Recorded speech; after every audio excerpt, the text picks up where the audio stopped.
Good afternoon. It's Wednesday, the 26th of June, 2024, just after 1 o'clock. Welcome to UK Column News. I'm your host, Mike Robinson. Joining me by video link, we have Vanessa Beeley from Damascus and Charles Malet. Welcome to the programme, both. We are going to kick off with the release yesterday of Julian Assange. He was released from Belmarsh prison. He had been there since 2019.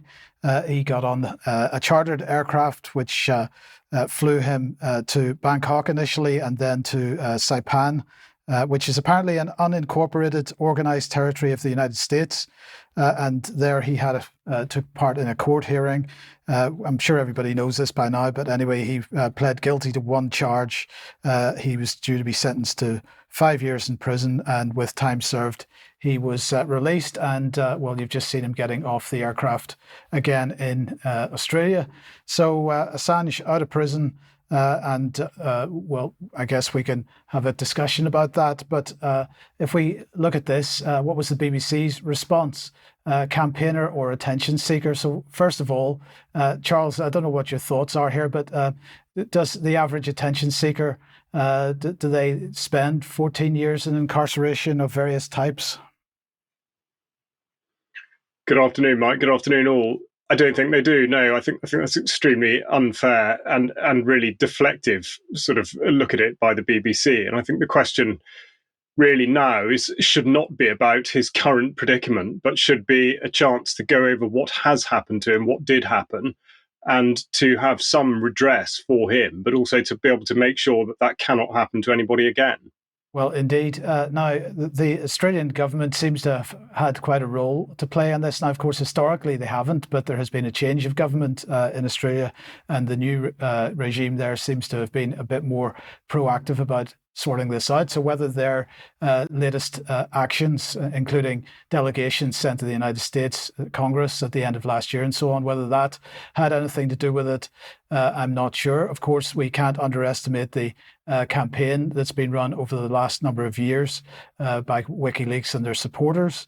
But the other issue here, Vanessa, is, as Charles has just said, we shouldn't sort of try to deflect away from what Assange has actually done. I mean, what are your thoughts about the contribution that he's made?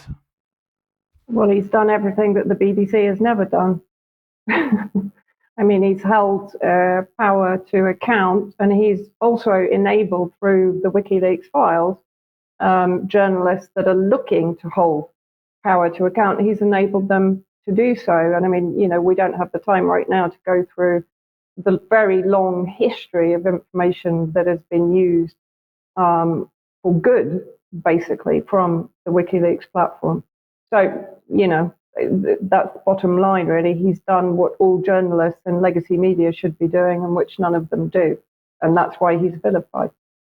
Indeed. And a lot of the naysayers that I've seen on social media so far, Vanessa, are focusing on the alleged sexual improprieties and trying to deflect again away from the release of the documentation itself.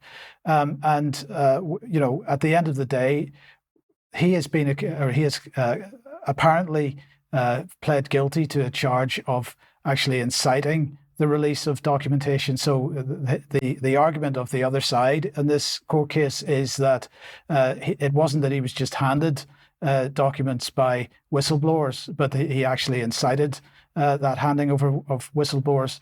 There's got to be a massive public interest case in this, or justification. Yeah, absolutely. Yes, absolutely. And also, of course, we shouldn't forget the timing, just coming up to Biden's election. And you know, there's going to be all sorts of different spins and different interests involved in trying to spin this story. But I think, you know, we just have to keep a focus on the good that Julian Assange did. His statements that, as I've said, have exposed really, you know, the criminals in this world, and bear that in mind at all times. Yes. Anything else is distraction. Indeed. Now, just to sort of finish this off, Charles, I just was going to because we're going to come on to independent candidates later on and who should be the next Prime Minister, perhaps. But I just thought we should highlight this, and let's bring this on screen because this is an excerpt from a book called Secret Power by Stefano Marizzi, and while making the point here that it was the Crown Prosecution Service, a public authority then headed by Keir Starmer, which had helped create the legal paralysis and diplomatic quagmire responsible for Julian Assange's arbitrary detention. So that, I guess, gives us Keir Starmer's involvement in the Julian Assange case, Keir Starmer's involvement in some of the prosecutions over the Horizon IT scandal that continues. The inquiry continues on that at the moment, and also the Jimmy Savile case. So Keir Starmer, it seems, doesn't have a great reputation with respect to judicial matters, and the question is he qualified to be Prime Minister? Well, I don't know that his background with the CPS could be directly overlaid to any sort of political capability, but it doesn't look like he's somebody that is able to confront issues that have blighted his past, or at least should be viewed as having blighted his past. And this doesn't seem to have cropped up nearly enough during the inquisition of him as an individual or his election campaign. And if he's going to put himself forward as somebody who's sort of made a difference to the country in the past, then that needs to be examined and scrutinized. He needs to accept the consequences. But no, I wouldn't say that based on his apparent leadership of the CPS as DPP that he's covered himself in anything like glory. No, indeed. Okay, well, so congratulations to Assange. Some people, sorry, just to finish this off, Vanessa, some people will be perhaps disappointed that there may be a precedent set here by him accepting this guilty plea on a single charge.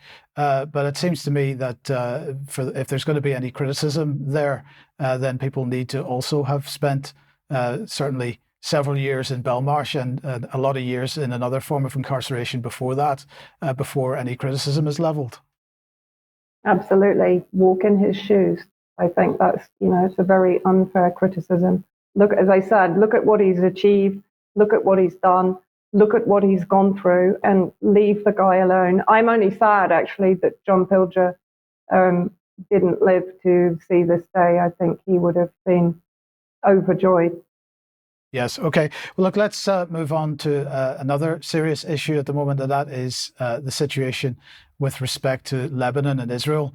Well, the Daily Telegraph has been behaving not terribly correctly here.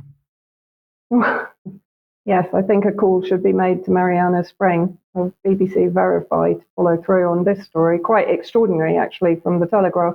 And I just want to mention that this afternoon we're receiving reports of Israel claiming that it's making preemptive strikes on southern Lebanon. We can only assume that means preemptive, pre-invasion. It remains to be seen, of course, if Israel will actually carry through with the invasion, but it's very intense bombardment that is currently ongoing. So anyway, so a few days ago, the Telegraph produced quite an extraordinary article making a claim. It had no byline. It's written anonymously. It's full of anonymous sources. Hezbollah stores missiles and explosives at Lebanon's main airport, whistleblowers claim. Of course, no mention of the fact that the US is bringing missiles and weapons into Lebanon via the same Rafik Hariri airport in Beirut. So what are they actually claiming? They're claiming that effectively Hezbollah is storing huge quantities of Iranian weapons, missiles, and explosives in the main civilian airport. They say that also at the airport is the AT-14 Cornet. Well, by the way, that's manufactured in Syria, and Syria really doesn't need to fly it into Beirut. It can be transported across border. The disclosures will raise fears that the Rafik Hariri airport, just 4 miles from the city center, could become a major military target. Well, you don't say.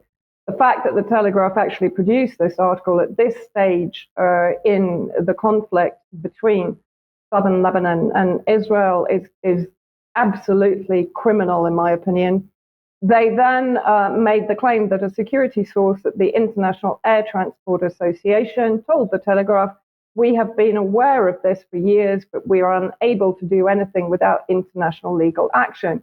We are hand-tied to do what we'd really like, which is to close the airport and have all the weapons and explosives removed. Absolutely fake news, fake attribution of this citation. So let's have a look at what the IATA actually said in a statement to the National News Agency, which is basically the official Ministry of Information in Lebanon.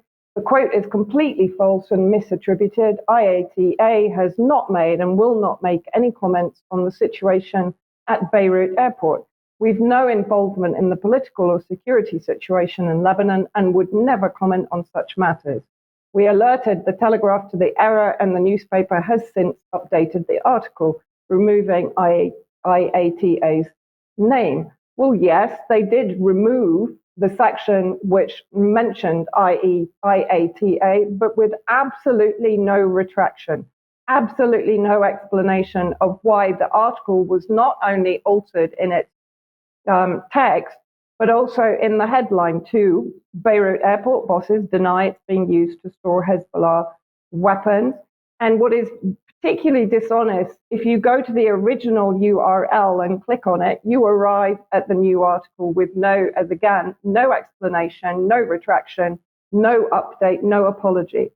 Lebanon's caretaker minister of Public Works and Transport, Ali Hamni, this is from Al Mayadeen, proclaimed that Beirut Airport has been subjected to disinformation for years, adding that instead of publishing a ridiculous and baseless report citing anonymous sources, the British Daily should have opted for checking in with the British Department of Transport, which conducted a field visit of the airport on January the 22nd, 2024. Incredible dereliction of journalistic ethics and duty by the Telegraph.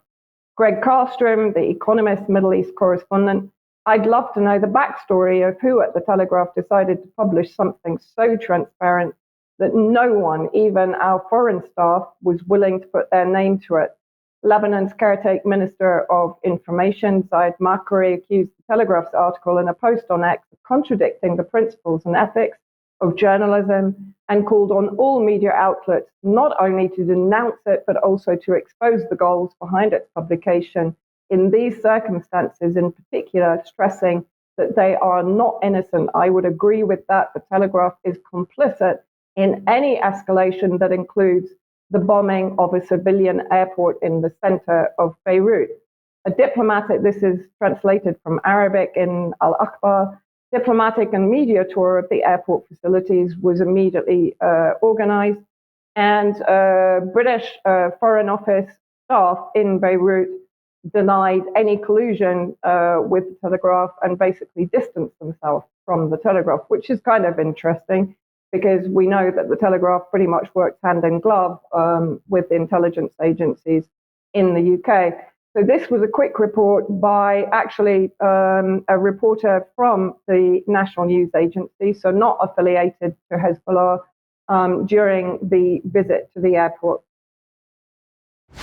Lebanon's transportation minister has called for an open tour of the Beirut International Airport after the British newspaper The Telegraph published an anonymously sourced and anonymously written article alleging that the Lebanese Hezbollah group is smuggling and stockpiling all manner of weapons in the international airport. So we've been walking from warehouse to warehouse, where, as you can see behind me, there are stockpiles of various boxes. We've even searched in some of the boxes, and so far there are no weapons to be found.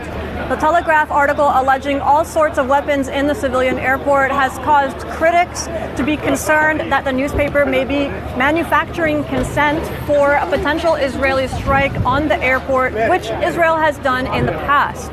This comes at a time of heightened conflict, one might say already a war that has erupted between Israel and Hezbollah and its allied militias, although there are fears that it could be stoked into a larger all-out and maybe even regional war. It's also interesting, the reaction from Israeli media, which of course is to bolster the story. This is just from two selections, the Times of Israel and Ynet, but you can see that they've immediately run with the story with the potential of using it as justification for bombing, I repeat, a civilian airport that has tens of thousands of people going through it every day. The Air Transport Union in Lebanon denied in a statement the Telegraph's report in which it claimed that Hezbollah stores missiles. The UTA called the Telegraph's unfounded claims mere illusions and lies aimed at endangering Beirut airport, its civilian workers, as well as travelers to and from it, all of whom are civilians. So, I mean, I repeat again, this is extraordinarily criminal action by the Telegraph. And in fact, Lebanon is now talking about suing the Telegraph for damaging the reputation of Beirut's main airport. And in the text of the article, it talks about putting civilian lives at severe risk. And if we just remember, when we're talking about journalistic integrity, I just found this video by chance looking at Telegraph's Twitter page. Back in 2020, when they were running a COVID fake news campaign. And this is what they said in one of the videos that made up that campaign. So there's a lot of misinformation out there. Some of it's produced by people who are intentionally seeking to mislead, some of it by people who are inadvertently misleading. The truth is, the best way to know if the information you're getting is right is if it comes from a credible source, for example, the NHS or the government, and it's being reported in a reputable news source, like the Telegraph. Well, I mean, Mike, I'm smiling, but honestly, this has kind of blown me away with how dishonest and downright criminal lack of reporting this is. That was a complete fantasy report put out to effectively, as I said, to provide the pretext for Israel to bomb a civilian airport. They should be hauled over the coals. Yeah, I mean, in 2017, 2018, whenever it was, when you and I were running events, media and trial events, we were focusing on the British media's coverage of Syrian war, for example, and the types of tactics. But even in Syria, we didn't see this. This is well beyond anything they did even in other conflicts that we had an interest in. Yeah, I mean, the Telegraph was also taking part in the vilification of the Syrian government, which effectively was a pretext for the murder of Syrian civilians, the occupation of their territory, and murderous attacks on the Syrian Arab army inside Syria, and 13, coming up to 14 years, war, sanctions, etc. But yeah, I mean, this, even after their exposure as fraudulent media multiple times. And if you remember, they were actually running the headline that Saddam had moved his weapons of mass destruction into Syria. So this isn't the first time. That was back in 2004, at the same time that the BBC's Juliet Harkin, BBC Media in Action, was infiltrating Syrian society to basically encourage opposition. So, these media outlets at some point have got to be held accountable for the role they've played in genocide in Gaza, but also in mass atrocities carried out by the UK regime globally. Yes. Okay. Thank you. Well, if we're talking about war drums and the banging of war drums, that's not the only intervention that the British media plays. The other is election interference, Charles. Yes, not just the British media. I mean, last week I spoke about the feeling of disenfranchisement across the electorate and the record number of independent candidates that are going to be standing in this general election. But what I'd like to look at today are some of the obstacles presented to those candidates and effectively what looks like a deliberate engineering of the system in order to suppress independent candidates, of course, because they cannot be controlled in the same way that candidates or indeed MPs belonging to a political party can be. So just a couple of headlines from local newspapers talking about independent candidates not invited to hustings. But I just want to give the background to this. And of course, the Electoral Commission, whilst writing about how to conduct or hold hustings, make it very clear that there are, of course, two different types. So they say that some hustings cannot be reasonably regarded as intended to promote any parties or candidates over any others. We call this a non-selective hustings. And there's therefore a spending implication, or at least declaration on that. But in addition to non-selective, the guidance also explains situations in which hustings can be reasonably regarded as intended to promote the candidates or parties who attend. We call this a selective hustings.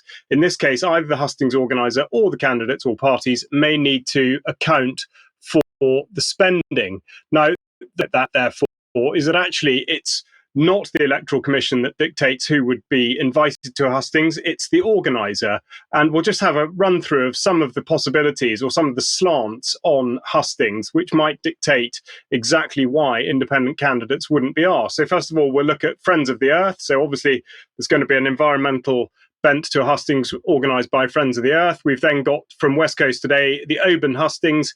Election candidates speak on LGBTQ plus and local issues. Then the Operation Black Vote, hosting a national series of political hustings.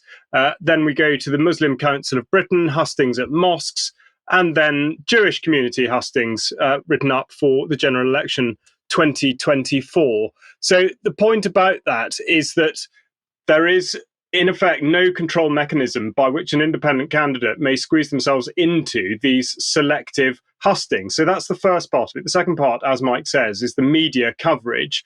And this is governed by Ofcom and effectively is tantamount to censorship of independent candidates by means of the guidance that they have written down, or at least the rules they've written down in Elections and Referendums, Section 6.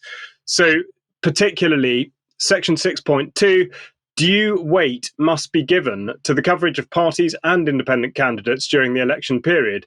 In determining the appropriate level of coverage to be given, broadcasters must take into account evidence of past electoral support and or current support. Well, of course, that's rather a closed loop, because if it's an independent candidate that hasn't stood before, there will be no evidence of past electoral support. And if the media or broadcasters have not previously been reporting accurately the level of support for an independent candidate, then they're absolutely trapped. And Ofcom will perpetuate that cycle. It goes on, Rule 6.2, due weight must be given to designated organisations in coverage during the referendum period.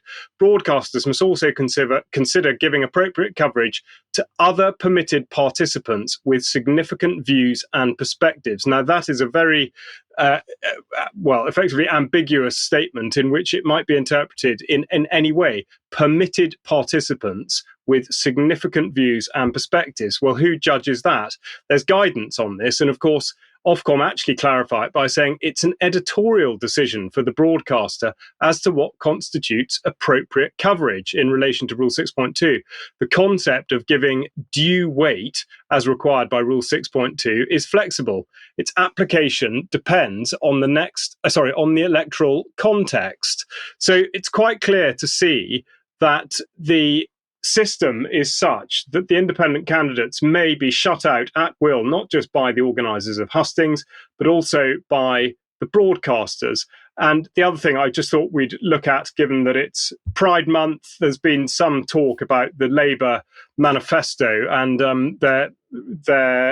what they've put out about transgender people, and they're calling this respect and opportunity for all. That's the heading they've given this. But I just want to highlight the hypocrisy of it. They say so-called conversion therapy is abuse. There is no other word for it. So Labour will finally deliver a full trans-inclusive ban on conversion practices while protecting the freedom for people to explore their sexual orientation and gender identity.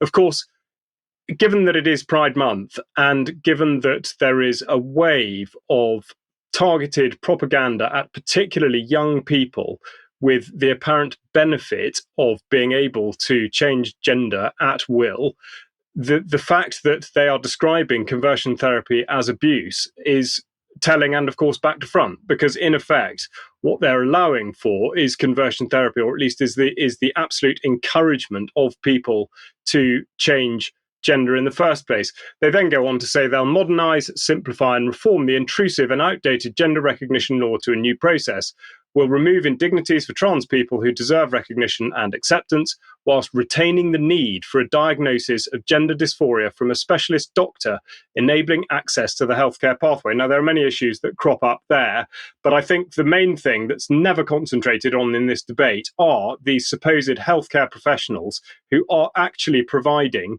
a diagnosis and giving, in effect, a clinical recognition to this that puts them on the so-called healthcare pathway. And these are the people that need to be held to account, and very seldom are they ever mentioned. Yes. Okay. Thank you for that, Charles. Okay. If you like what the UK Column does, you would like to support us, you can do so at support.ukcolumn.org.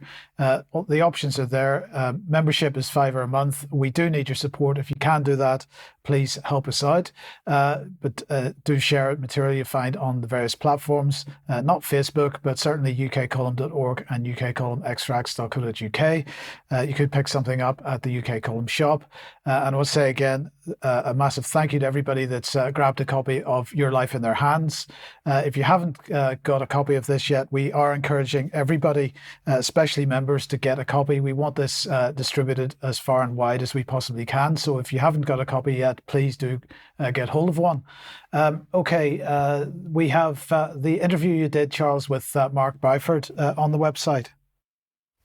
Yeah, it's a terrific interview. It's got very good feedback so far. Mark is a farmer in Suffolk, and he's a rare breed because he has a very clear idea of what's gone wrong in terms of farming practices and the control mechanisms, but also destruction of the environment. But he has practical means by which this can be changed, both at the sort of bigger farm level, but also at the individual level, how you can get involved and take control of your own food supply. So I'd really encourage you to listen to that. Thank you. And tomorrow at 1 p.m, Debbie will be speaking to Ursula Edgington, who is from New Zealand, and they're going to be covering all the COVID-related stuff that happened in New Zealand and what's happened since. So join us for that at 1 p.m. tomorrow. A date for your diary: Saturday, the 19th of October, 2024, in Bristol. We will be holding a really live event, and so we will be there, and the venue will be announced much closer to the time, but keep an eye out for further information about this. And then for the final time now, the Sounds Beautiful Festival in Wimborne and Dorset begins, tomorrow. And I think Kenny is already there today, but we will all be there for that. So if you're joining us for that, please, we hope to see you and look forward to meeting you. Okay, now, Charles, where does that take us? That takes us to, are we being killed by cattle? Well, this is it, the relentless push to convince us that all livestock is not just deadly, but also destructive to the environment. So we start with an announcement that DEFRA have just reported on African swine fever in pigs and wild boars in Europe. Of course, you won't be surprised to know this amounts to one case of a wild boar in Western Germany for the first time. Nonetheless, that has made them concentrate on development of a vaccine for African swine flu. Of course, this is only possible because of the use of the PCR test. So this is in effect the COVID model being put on to livestock. And then we look at the Pirbright Institute, which we've spoken about a number of times before, and they run a course, lab diagnosis of African swine fever, conveniently enough, in which you will be able to learn how to isolate ASF virus and apply diagnostic methods. So it's little coincidence to find that Pirbright Institute are also joining the European Swine Fever Project, which is going to be developing new technologies for African swine fever vaccines. Here we see at the European Commission. On top of that, we've got avian influenza recorded in Australia. Again, absolute bare minimum of evidence, but still it's enough to put out a press release about it. And this, again, is meant to make people swallow the idea of the spread of something, not just from one creature to another, but also from one species to another, and then, of course, on to humans. So they talk about H5 and H5N1 having spread among seabirds, and of course, in the Falklands, then we go back to the elephant seals earlier in the year. So they're now prepared for detections in Australia, despite the absolute minimal evidence of 5 cases, again, by PCR test. Further, we've got on the environmental side of it, Denmark yesterday has just put through a carbon tax on agriculture. And again, seems to be a push to eliminate livestock from people's lives. This came from an earlier policy paper, February 2023, the adaptation of Danish farm sector to a tax on greenhouse gas emissions. And in effect, it does leave people begging the question that McGill University did ask, which is, why isn't the carbon dioxide from breathing a concern for global warming? Meaning, if animals are to be attacked for effectively breathing, why are humans not subject to the same treatment? But the answer seems to be that carbon dioxide we inhale does not contribute to global warming, for the simple reason that we also take up an equivalent amount of carbon dioxide from the air, albeit indirectly. No one really seems to be able to explain why animals aren't regarded in the same light. But the point here to consider really is that despite the absolute absence of any sort of coherent science, we are continually being pushed to consider that we should eliminate meat from our diets, that livestock are no good for the environment, and that we are likely to catch disease off them, or that they will spread disease among each other. So this is, of course, something that we have been looking at for a while and will keep very much keep an eye on, but particularly with regard to the push or the suggestion that these things can jump, not just geographically, but from species to species, despite absolute dearth of evidence.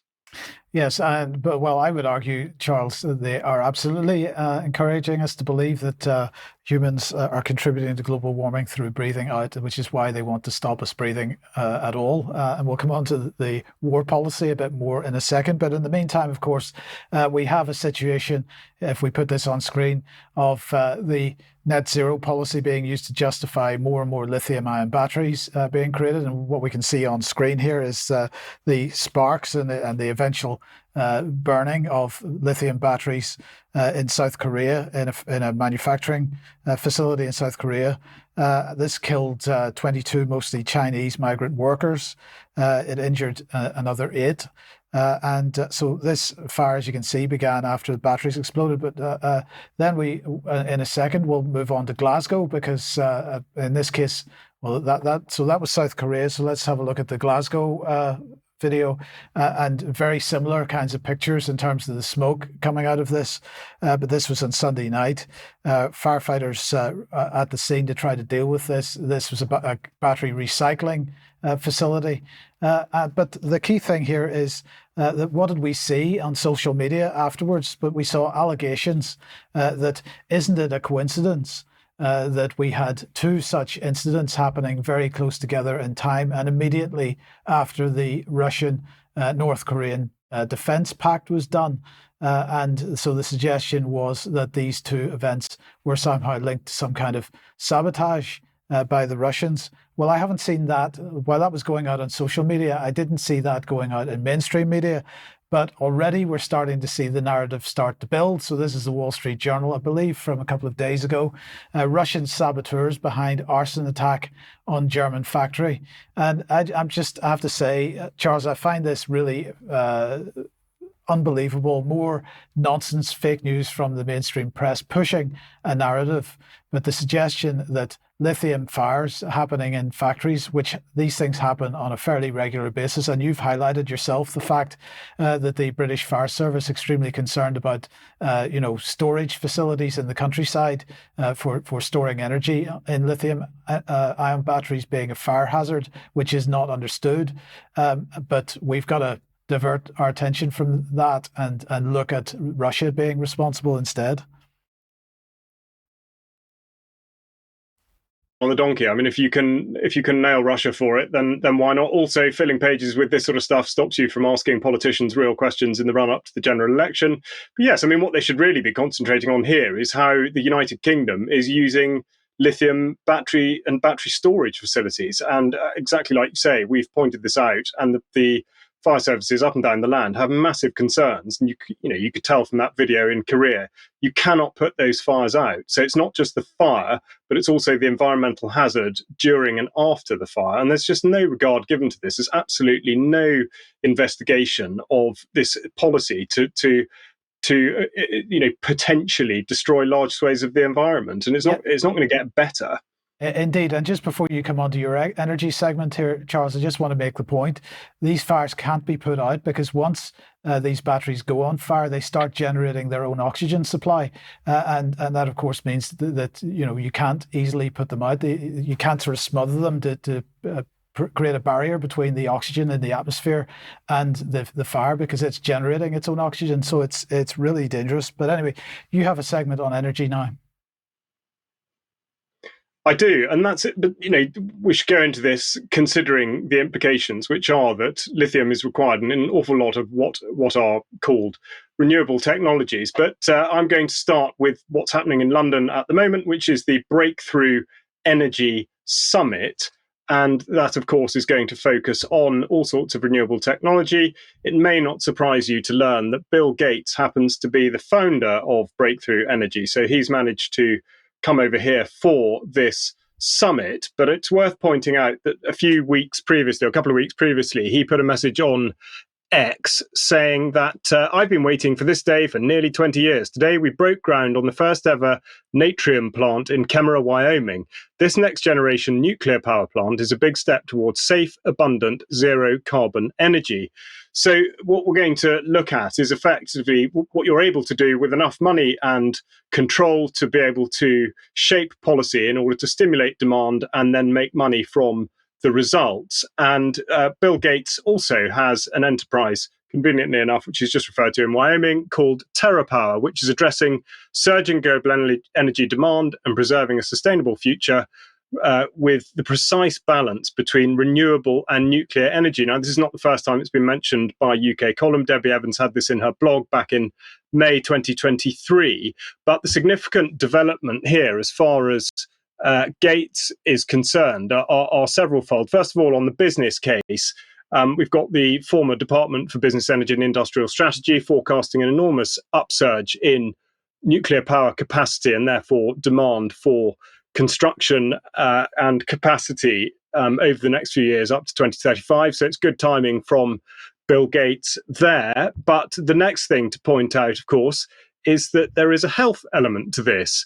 And TerraPower has TerraPower isotopes, which is what they're describing as nuclear innovation to advance new cancer treatments. And again, Debbie, and on UK column, we've spoken a lot about the massive push towards diagnostics, testing, and therefore treatments for cancer. So they're saying that there's a scarce global supply of actinium-225, an isotopic material in which they'll be able to, or with which they'll be able to support pharmaceutical companies' cancer research and development efforts. And just to cement that, they say that TerraPower and PanTerra, a lot of terror, announced strategic collaboration to accelerate across actinium-225.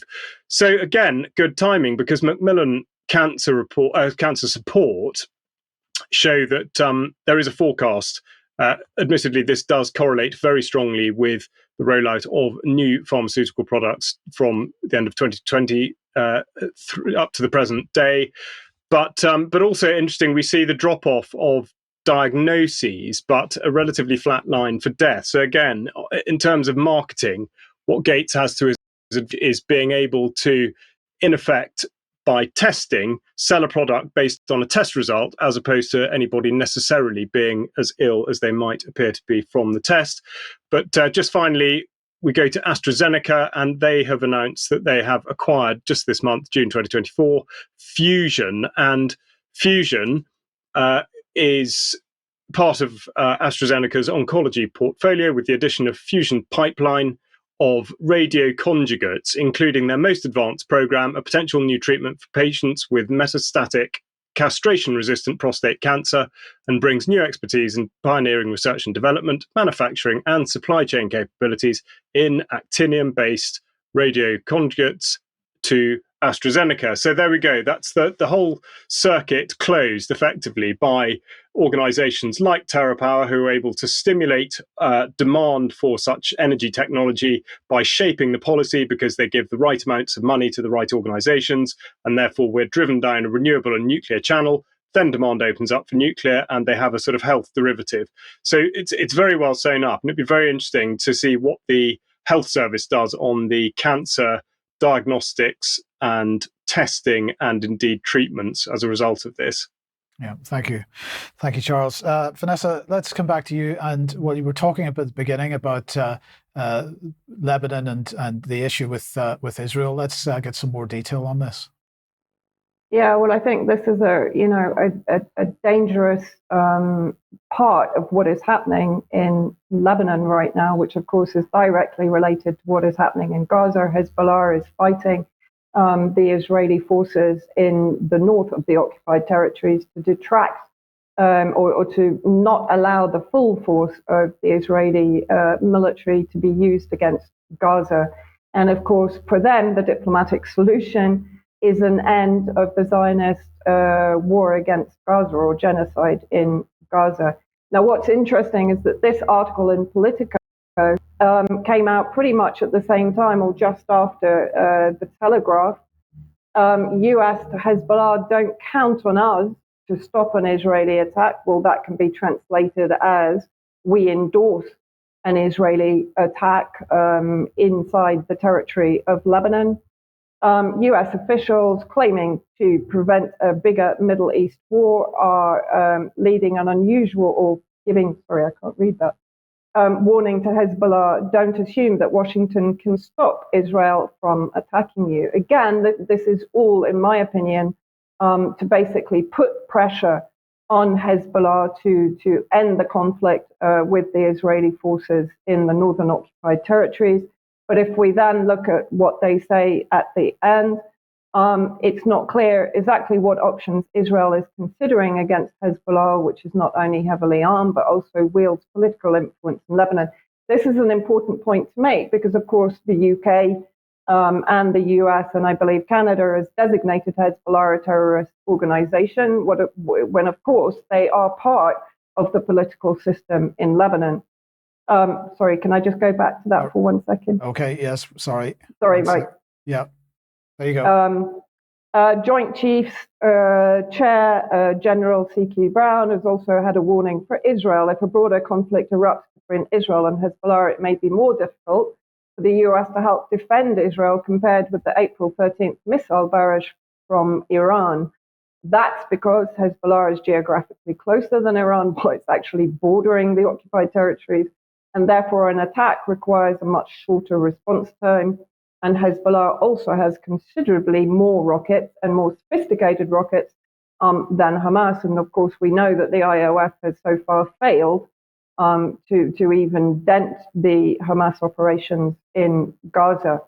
So then if we look at the fact that also various resistance factions in the region, including Iraqi leaders, vow to support Hezbollah if a war is waged against Lebanon.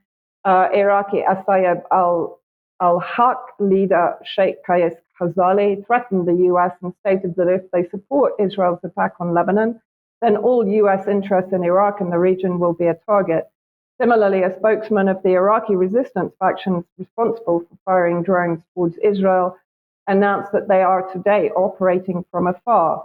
If a war happens in Lebanon, they will go to Lebanon and use all available weapons at their disposal. And as I've mentioned before, Syria, that is currently supplying weapons to the resistance factions in the region, will of course then also be drawn directly into the conflict.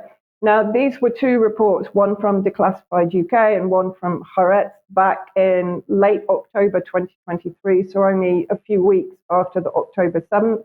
US military is secretly supplying weapons to Israel using the UK base on Cyprus. Just to give some context there, Cyprus gained its independence from Britain in 1960, but Britain retained control of what it calls its sovereign bases, 256 square kilometers. It's one of its largest military bases outside the UK. Cyprus also has an operational support unit which provides support to the British forces to protect UK strategic interests. So basically, let's come back to this. The US is moving arms in Israel from around Europe using Britain's airbase on Cyprus, but the Ministry of Defense refuses to tell Declassified what American aircraft are flying or what weapons are on board. And at the same time, Haaretz was also pointing out that Cyprus was being used as a launch pad for weapons and forces to be brought into not only Israel, but as it states, Lebanon has also seen the arrival of special flights from the US British, Canadian, German, Spanish, Dutch, and Italian air forces, so a fair amount of NATO member states in there. Some of these landed at a Lebanese Army Special Forces base near Tripoli, which is in the north of Lebanon, in an apparent attempt to prepare a forward operating base in case a mass rescue of their citizens from Lebanon is required due to a full-blown war between Israel and Hezbollah. Now, bear in mind, this was back in early November. The choice of location also indicates an assessment that in such a war, Beirut's international airport will not be used. Does that seem a little bit prescient to you? So let's have a look at where this forward base is being established. It's in the north, in Tripoli. And we know from previous news reports and research by myself particularly, that British intelligence have been operating heavily in Tripoli and setting up units there, establishing infiltration into Lebanese security, intelligence, and military, but particularly in Tripoli. So is this a forward base on the basis that if a war kicks off between Israel and Hezbollah, then NATO gets involved?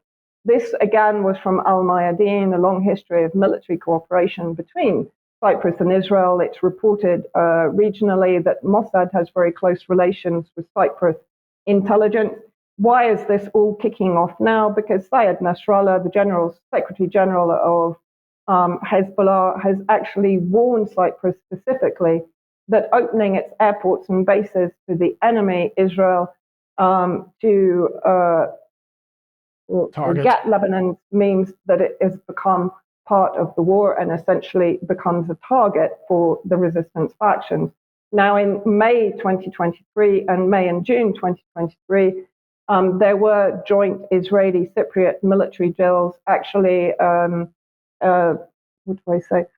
staging an invasion of Lebanon. So Cyprus did allow its territory, not only the sovereign bases, which can be claimed to be British, but it did use its own territory external to those bases. In response to the warning, Cypriot President Nikos Christodoulides, I've just murdered that, said on X that Cyprus does not participate in conflicts and is part of the solution, not part of the problem. But at the same time, Israel was eyeing a port in Cyprus. Back in March, Israel Hayam disclosed Israel's plan to purchase a port in Cyprus under the pretext of establishing an alternative supply route in case the Islamic resistance in Lebanon targets the port of Haifa. So we are looking now at a potential of real escalation between NATO member states and the regional resistance, in my opinion. Yes, okay, thank you. Now let's move on to Ukraine. And on Monday, Brian just briefly mentioned the attack in Sevastopol, but let's have a look at this in a little bit more detail. Now, this is the Telegraph's coverage of it. Crimea and Sunbury, they're struck by deadly shrapnel. Well, we'll look at the video clip in a second, and Vanessa, maybe you'll have a comment to make about whether it's, or maybe Charles, about whether it's shrapnel or not. This was CNN's coverage. At least 5 dead after missile fragments scatter over beachgoers in Russian-occupied Crimea. So let's just have a look at sorry, I do apologize. I've a bit trigger happy there with my finger. Let's have it. Yeah, we're having trouble today. Let's go back one and try again. Okay, you will see these things coming down. And Charles, I don't know, that looks more like just shrapnel. That looks like explosions taking place. It does, absolutely, Mike. Yeah, it's very hard to believe that it would be fragments. I mean, it supposes a detonation in sort of, well, I mean, it's hard to see how that could be a detonation that would result in fragments landing exactly like that. So I don't see that's credible at all. I really don't. Thank you. So basically, this looks like a cluster munition that's been used, but let's bring Matthew Miller on from the State Department. You've seen this a couple of times already, so apologies for that.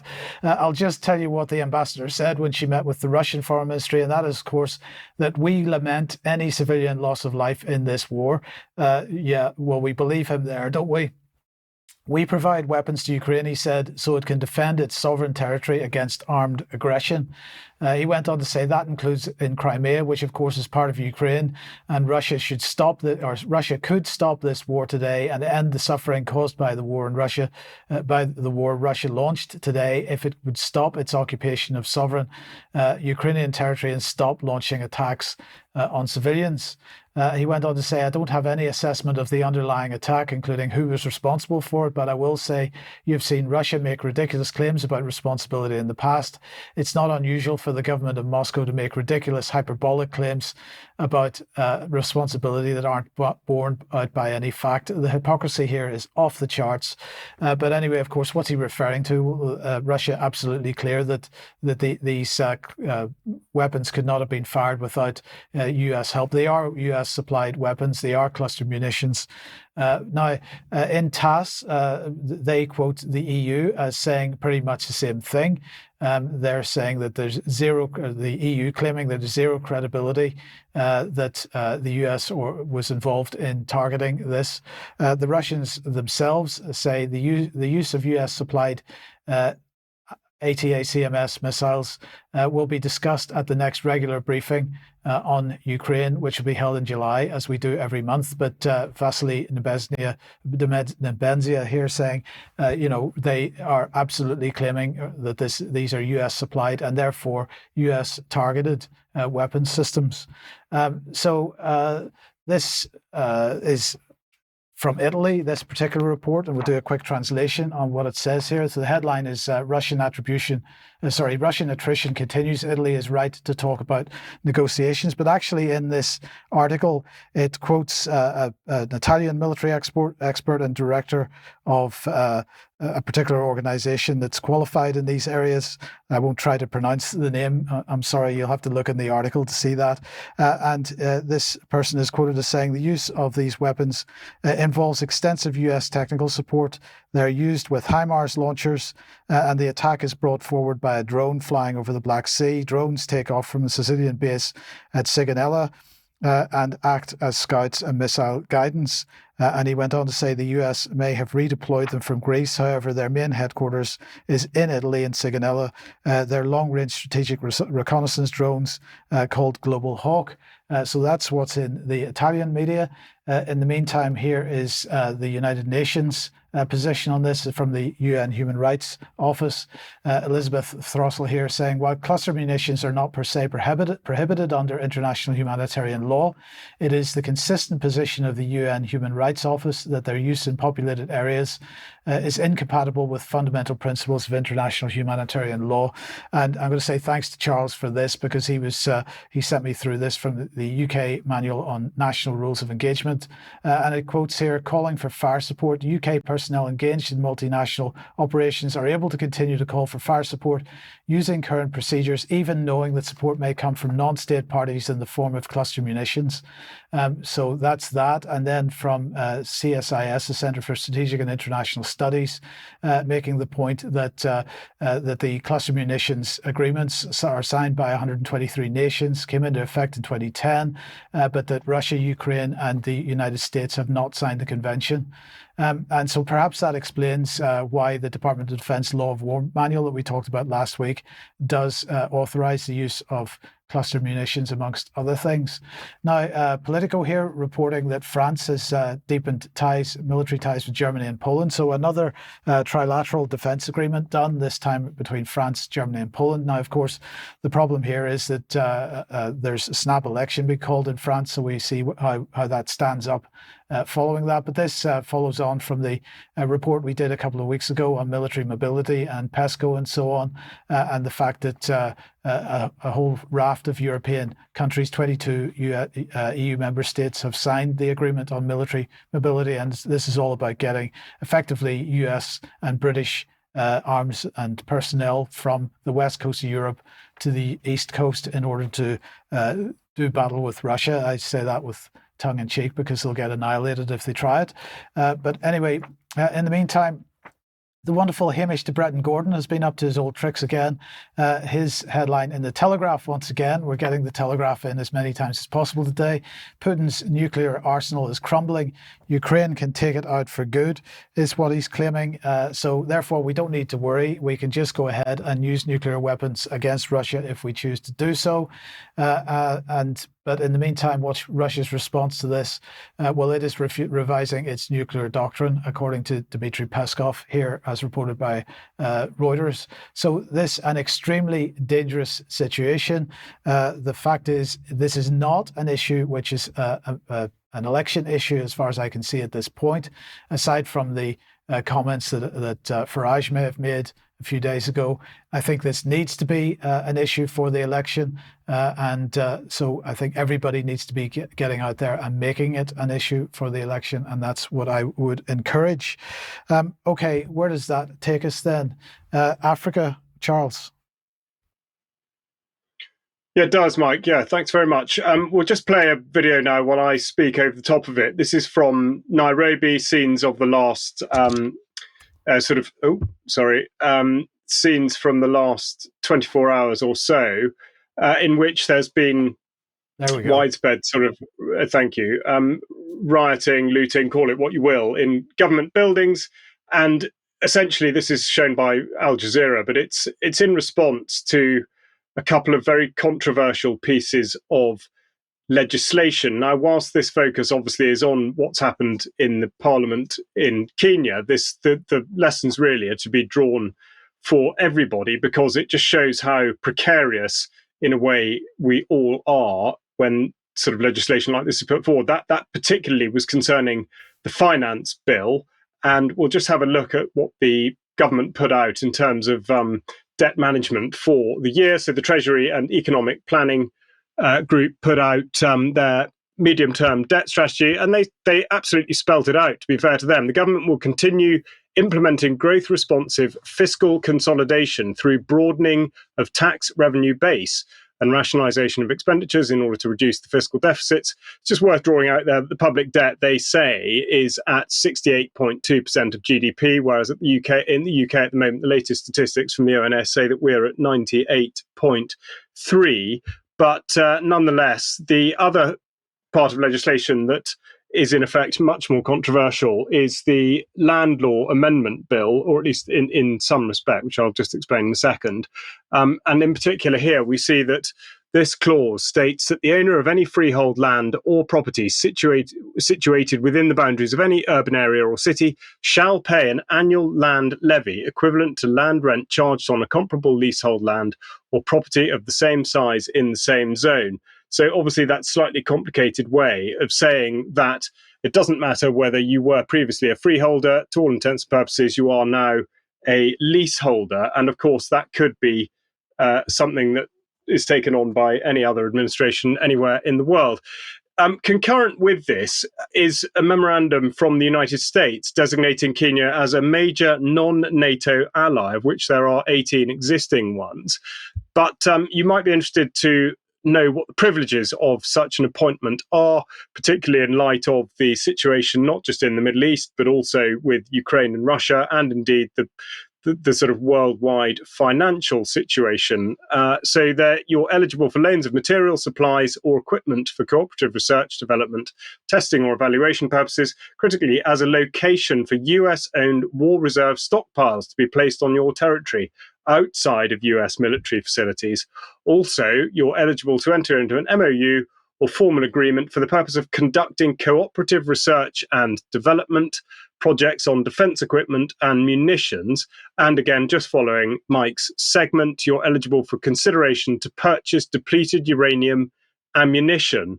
So these might seem slightly disconnected, but in effect, we've got protests generated by the increase of a number of taxes, some of which had been scrapped even prior to it going to the House for the final time, and it now requires presidential assent. But that's been enough to tip people into this sort of behaviour. Exactly how it's been incited or orchestrated doesn't really yet seem clear, but police are reckoned to have shot dead a number of people through the day and indeed through last night. So appalling scenes there. But the underlying point, of course, is that the economic vulnerability of that country and that region, and in particular the strategic significance, the geopolitical and military significance of East Africa and the Horn of Africa, and the interest from both Russia and China and the United States feeling like it needs to make a countermeasure in order to assert both military and economic control, is something that we'll have to keep a very close eye on.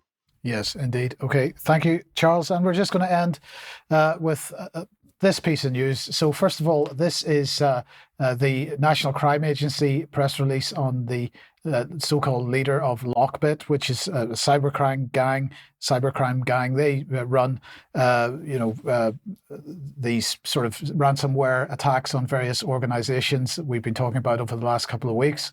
Why am I mentioning this? Well, they are claiming on their channels that they have managed to hack the Federal Reserve Bank, that they have obtained 33 terabytes of data from the Federal Reserve Bank, and that they're going to publish it unless the Federal Reserve pays up in Bitcoin. So we'll be watching this story as it develops and see whether they do actually publish this data. Once again, we have the biggest organizations on the planet absolutely unable to protect themselves from this type of activity.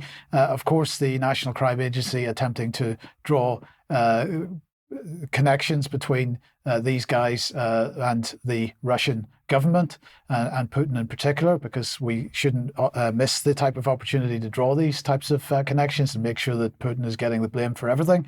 But nonetheless, we will watch this story, and if that data is published, we'll let you know.